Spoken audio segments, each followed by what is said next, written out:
All right, tracking the tropics. One less to track, though. Yes. We like that. Yeah. Cristobal, 24 Bye-bye. hours. That was it. Formed and fell apart in the North Atlantic. Take a name off the board. That's about it from Cristobal as it works off to the east and northeast, the remnant low pressure area. But not the only thing we're tracking. Yes, there still are these two, what we call invests in the eastern side of the basin. Invest is just basically a disturbance that hasn't quite developed, won't necessarily develop, but is something the Hurricane Center put a little more resources in to tracking. Again, Cristobal now has made the switch over to a post-tropical cyclone, meaning it lost its tropical characteristics. It's right here. It's just this swirl of clouds that's moving off to the north and east, a non-tropical low-pressure area now, and will continue to move out into the North Atlantic, staying north and west of the Azores. Perhaps a little bit of rain for them over the next day or so, but no significant impacts there. Jumping into the South Atlantic, here are our two we call tropical waves. One here about the midway point now between Africa and the Caribbean, one a little closer to the Cabo Verde Islands.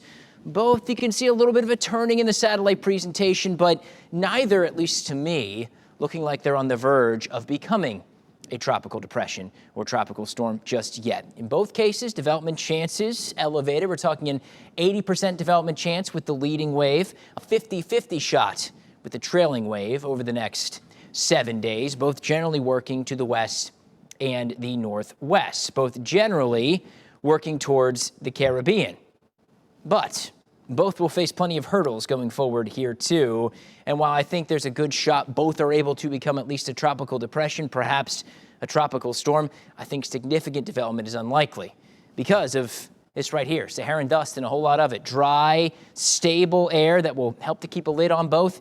And then wind shear. You can thank El Nino for this. This will be a hallmark of the rest of the hurricane season. With El Nino strengthening out there in the Pacific, wind shear will tend to stay high. Anywhere in red is where wind shear is just too strong for a storm to be able to come together. And as both approach the Caribbean, they're going to hit that buzzsaw of wind shear. Anything that develops prior to that will likely be torn apart. So this is from the European forecast model. It's called the ensemble of it. Basically, you take the model, you tweak it a number of different ways, run those different member models out concurrently to get an idea of the probability of an outcome. So this outcome is a tropical depression being out there by the time we get to Monday of next week.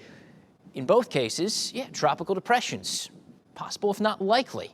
However, we switch this now to the potential for there to be a tropical storm from either of these, and in both cases, the probabilities drop off significantly. What about the chance either is a hurricane? The model says, yeah, absolutely not. It's a blank map. So well, I think both could form. I don't think significant development is likely with either, and I absolutely do not think either will bring any type of impact to us locally here along the Gulf Coast. Rather, we're talking about a whole lot of heat. High temperatures today into the middle 90s, feels like numbers well into the triple digits. And yeah, I've left a low rain chance in, but I think most of us end up staying dry. Not much cooling effect from rain out there today. 105 to 110 with the peak heat index. Heat advisory out for the entire viewing area. And yeah, not much rain to cool things down. Just a few pockets of rain through the late afternoon through the evening in just a couple of neighborhoods. Now, your Gulf Coast 7-day forecast calls for the rain chances to pick up as you work into and through the weekend. Widespread storms on Saturday in particular before the rain chances fall off again. As you make your outdoor plans this weekend, know it's going to be hot. And also that on Saturday, we get into the second half of the day.